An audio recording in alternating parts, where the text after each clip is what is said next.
Hey guys, I got a special one for you today. If you're a team sport athlete or if you want to prepare your athletes to dominate on the game day, we're going to talk about central nervous system activation or priming, what I like to call it. So priming prepares your nervous system to fire at maximum capacity, enhancing strength, speed, and coordination, which is critical if you play high intensity sports. That means basketball, volleyball, tennis, you name it. Today, I'm going to show you my priming routine that consists of Medball exercises, overcoming isometrics, and a power velocity based lift. As always, if you like the content, I would appreciate like, share, consider subscribing if you want me to post these types of videos. Now, let's get it, guys. So first of all, I'm gonna take you over my Medball routine. As you can see here, the exercises. We're gonna move from lower intensity to high intensity exercises. The way I split it is I usually get my guys in pairs. So one is doing the exercise and another one is waiting, and then they just switch. So here you can see some bent over Medball throws. Now we're gonna move on to some rebound squat jumps. So here we want to focus on a quick drop and then rebound out of the bottom position.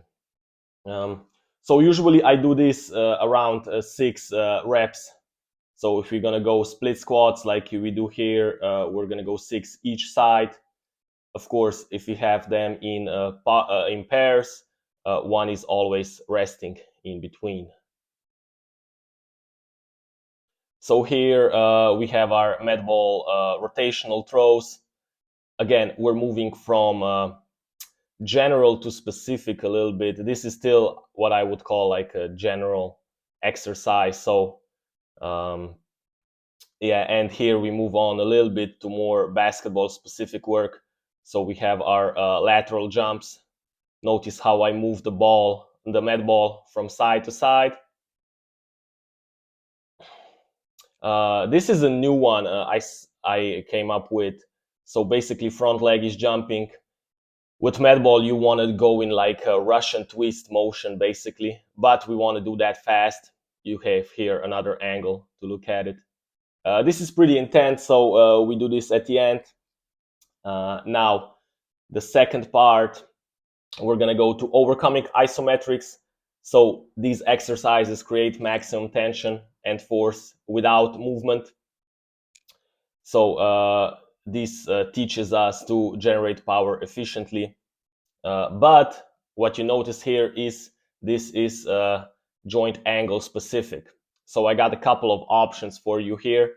First one here is a split squat. Want to be in our mid stance, so make sure the pins are at the correct height. This is like the most important things here. So if we have athletes of different heights, we want them to do in the separate groups, or what I do is make 3 different groups, one with guards, one with wings, one with tall guys, so they can switch, rotate efficiently. So here we have our mid-thigh pull. So we want here to be, of course, in our mid-thigh position. Again, this is like 5-second, maximum 8-second of max intent. So we want to brace our core. We want to do as fast as possible or as powerful as possible, rather. Overcoming isometrics produce maximum force in a fixed position. So they are perfect for priming your nervous system. Why do they work? Is they recruit high threshold motor units, which means your body is ready to perform explosively under load. We got a bonus exercise here. This one focuses more on rate development rather than power. So not a lot of force is produced here, but we want that rate to be as fast as possible. So focus on quick twitch here. Usually I go 30 to 50 contacts as fast as possible. So last thing I want to show you guys here is my power or velocity based lift. Here we want to focus on transitioning quickly between eccentric and concentric part, which is like good for explosive development and for performance. So this will definitely wake your body up, but we have to be careful here not to overdo with the volume. And if you're new to this type of lifting, you want to start with lighter load and with like 1 or maximum 2 sets for the beginning.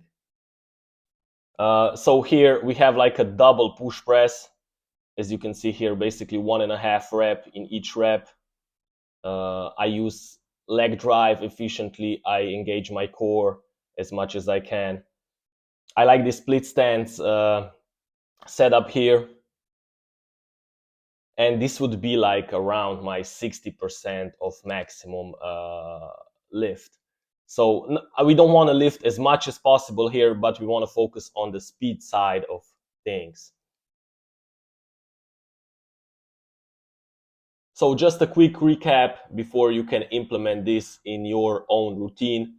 For the Medball exercises, use them as a warm-up extension. So go from lower intensity to high intensity.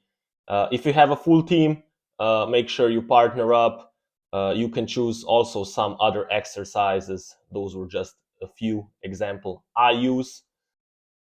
So for the overcoming isometrics, make sure we're doing this with maximum intent. We do this usually 2 to 5 sets, but short sets of 5 to 8 seconds of maximum intent. Make sure the pins are at right height, so we want them to be at the right joint position. So make sure the setup is really good before you go. For our velocity-based lift, make sure we are focusing on the velocity, so on the speed, on the quick transition. You don't need to go like heavy weight here. Make sure you're smooth.